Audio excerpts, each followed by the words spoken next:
Hello friends, welcome back to my channel. और आज है 17 नवंबर 2020 और एडिटोरियल सेक्शन पढ़ेंगे और ये है जनसत्ता न्यूज़पेपर। सबसे पहले मोटिवेशन थॉट।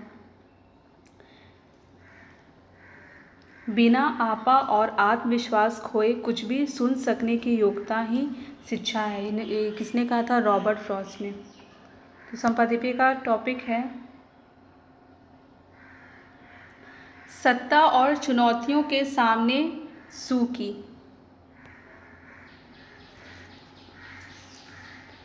म्यांमार में हुए आम चुनाव में ऑंग सान सू की party national league for democracy को एक बार फिर बहुमत मिल गया है।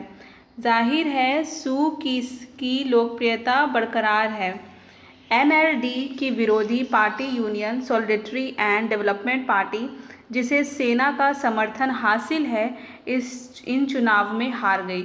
इसलिए चुनाव परिणामों को लेकर उसका असंतोष सामने आने लगा है।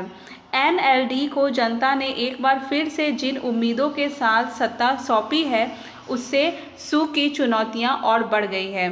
इससे कतई इनकार नहीं किया जा सकता कि म्यांमार की सत्ता में सेना का हस्तक्षेप बना रहेगा। इस बौद्ध देश की 1/4 से भी ज़्यादा आबादी बेहद गरीब है। म्यांमार की स्थिति काफ़ी हद तक पाकिस्तान की तरह है, जहां लोकतांत्रिक दलों की सरकार में भी सेना का भारी दखल है। म्यांमार भी पाकिस्तान की तरह धार्मिक अल्पसंख्यकों के उत्पीड़न के लिए माना जाता रहा है। सू की कार्यकाल में भी म्यांमार में अल्पसंख्यक रोहिंग्या मुसलमानों के उत्पीड़न की घटनाएं बड़े पैमाने पर हुई।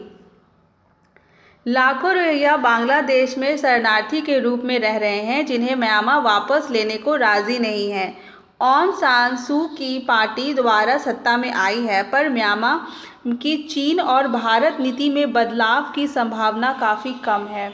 सू की भी चीन के बेल्ट एंड रोड फोरम की समर्थक है, जिसका भारत लगातार विरोध कर रहा है। सू की कार्यकाल में म्यांमार चीन के इस महत्वाकांक्षी परियोजना में भागीदार बना और इस योजना के तहत चीन ने म्यांमार में काम शुरू कर दिया है।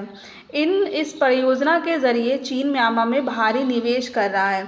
इसी साल जनवरी में चीनी राष्ट्रपति शी जिनपिंग म्यांमार की यात्रा पर गए थे। वहां उनका भव्य स्वागत हुआ था।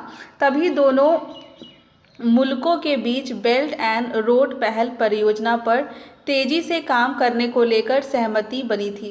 दोनों मुल्कों के बीच चीन म्यांमार की आर्थिक गलियारा का काम तेज करने का रास्ता बना। साफ है, आने वाले वक्त में म्यांमार में चीन का प्रभाव निरंतर बढ़ेगा। म्यांमार खुद भी चीन के निवेश को लेकर उत्साहित है और इसके लिए उसने चीन और भारत के बीच अपनी विदेश नीति को संतुलित कर दिया है। चूँकि म्यांमार आसियान का भी सदस्य है, इसलिए वह चीन और भारत दोनों के बीच संतुलन बनाए रखने उसकी व्यवस्था भी है। दरअसल म्यांमार का भूगोल उसे खासा महत्वपूर्ण बनाता है। चीन के लिए म्यांमार हिंद महासागर में पहुंचने का सीधा मार्ग है। म्यांमार का भूगोल भारत के लिए इसलिए खास है क्योंकि म्यांमार पूर्वी एशियाई देशों के लिए भारत का रास्ता खोलता है। इसका उदाहरण भारत म्यांमार थाईलैंड राजमार्ग परियोजना है, जिस पर काम चल रहा है। म्यांमार के महत्व को समझते हुए चीन और भारत दोनों ही रोहिंग्या शरणार्थियों के मसले पर चुप रहे हैं। रोहिंग्या मुसलमानों के उत्पीड़न और विस्थापन को लेकर म्यांमार की दुनिया भर में कड़ी आलोचना हुई है, लेकिन इस मसले पर भारत और चीन ने संतुलित रणनीति अपनी रखी है। दोनों मुल्क रोहिंग्या मसले पर म्यांमार से संबंध को खराब नहीं करेंगे। बांग्लादेश और म्यांमार के बीच रोहिंग्या मुद्दे पर तनाव है और बांग्लादेश म्यांमार में इसे वापस लेने की लगातार मांग कर रहा है, लेकिन म्यांमार रोहिंग्या शरणार्थियों को वापस लेने को तैयार नहीं है। चीन ने तो रोहिंग्या मुद्दे का लाभ उठाते हुए म्यांमार से आर्थिक संबंधों को और मजबूत किया है। चीन को पता है कि रोहिंग्या मुसलमानों को लेकर म्यांमार पर भारी अंतर्राष्ट्रीय दबाव है और बचाव के लिए उसे चीन का समर्थन चाहिए। चीनी राष्ट्रपति ने इस साल जनवरी में तमाम अंतर्राष्ट्रीय दबावों को दरकिनार करते हुए म्यांमार की यात्रा की थी। मानवाधिकार मुद्दे पर घिरे म्यांमार को चीन ने एक तरह से नैतिक समर्थन दिया है। वैसे मानवाधिकार उल्लंघनों को लेकर चीन पर भी गंभीर आरोप हैं। चीन पर भी लंबे समय से अल्पसंख्यक उइगर मुसलमानों के उत्पीड़न के आरोप लग रहे हैं। चीन की दूरगामी नीति म्यांमार के प्राकृतिक संसाधनों का दोहन की है। म्यांमार के शासन चाहे किसी का हो, चीन को इससे कोई फर्क नहीं पड़ा है। हालांकि म्यांमार के कई इलाकों में चीन के निवेश को लेकर स्थानीय लोगों में भारी गुस्सा है। चीन निवेश के कारण वहां विस्थापन की समस्या की बढ़ती जा रही है, इसलिए स्थानीय लोगों ने कई जगहों पर चीन का विरोध किया है।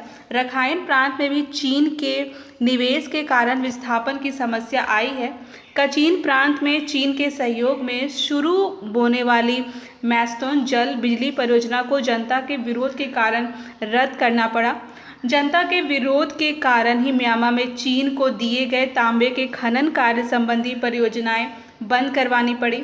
दो बड़ी ताकतें टकराती हैं तो छोटे मुल्कों को लाभ मिलता है। म्यांमार भी इस समय भारत और चीन के टकराव का लाभ उठा रहा है। ऑन सांग सू को इसे समझती हैं। उन्होंने बेल्ट एंड रोड फोरम में हिस्सा लिया और साझेदारी पर हामी भरी। वहीं भारत के निवेश का भी म्यांमार में स्वागत किया जा रहा है। दरअसल म्यांमार चीन और भारत दोनों का पड़ोसी है। दोनों ही देशों के लिए म्यांमार की भौगोलिक स्थिति काफ़ी महत्व रखती है। सू की को पता है कि चीन म्यांमार आर्थिक गलियारा का एक उद्देश्य क्षेत्रीय ताकत के रूप में उभर रहे भारत की घेरेबंदी है। चीन हिंद महासागर तक अपनी सैन्य ताकत का विस्तार कर रहा है। सू को की इस हकीकत से भी अनजान नहीं है कि चीन म्यांमार आर्थिक गलियारा में भी चीन पाकिस्तान आर्थिक गलियारे की नकल है। इस गलियारे को लेकर भारत चिंतित है।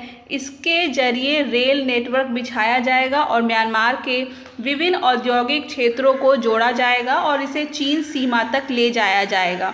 इस गलियारे का एक महत्वपूर्ण हिस्सा रखाइन प्रांत में क्याकम्पू बंदरगाह है, जिसका विकास चीन बेल्ट एवं रोड पहल के तहत कर रहा है। चीन क्याकम्पू बंदरगाह को भारत की पूर्वी सीमा का ग्वादर बनाना चाहता है। इस बंदरगाह के रास्ते वह हिंद महासागर में प्रवेश करेगा। यहाँ उसके लिए दोहरा लाभ होगा। चीन जहाँ इस बंदरगाह का इस्तेमाल तेल और गैस आयात के लिए करेगा, वहीं भारतीय समुद्री सीमा की घेरेबंदी भी करेगा। भारत के पश्चिम में पाकिस्तान के ग्वादर बंदरगाह पर एक तरह से चीन का ही कब्जा है। इस तरह दक्षिण में श्रीलंका के हम्बनटोटा बंदरगाह पर भी उसका नियंत्रण है। अब पूर्वी सीमा पर म्यांमार के क्याकम्पू बंदरगाह पर भी चीन की मौजूदगी का रास्ता साफ हो गया है। इसके अलावा बांग्लादेश के बंदरगाहों में भी वह घुसपैठ की कोशिश कर रहा है। भारत ने आसियान सदस्य देशों से भारत प्रशांत क्षेत्र में सक्रियता की अपील की है। म्यांमार आसियान का सदस्य है। भारत चाहता है कि म्यांमार भी भारत प्रशांत क्षेत्र में सक्रिय भागीदार बने। म्यांमार में बेल्ट एंड रोड पहल का प्रभाव कम करने के ज़रूरी भी है कि हालांकि दोबारा सत्ता में आई ऑंग सू की रुख का इंतज़ार भारत करेगा। भारत प्रशांत क्षेत्र को लेकर सू की कितनी गंभीर होगी यह समय बताएगा। भारत अपनी क्षमता के मुताबिक म्यांमार में निवेश कर चीन के प्रभाव को रोकने की कोशिश कर रहा है। हालांकि आर्थिक निवेश के मामले में चीन के मुकाबले भारत की क्षमता काफ़ी कम है, लेकिन भारत म्यांमार में चीन के बढ़ते प्रभाव को गंभीरता से लिया है।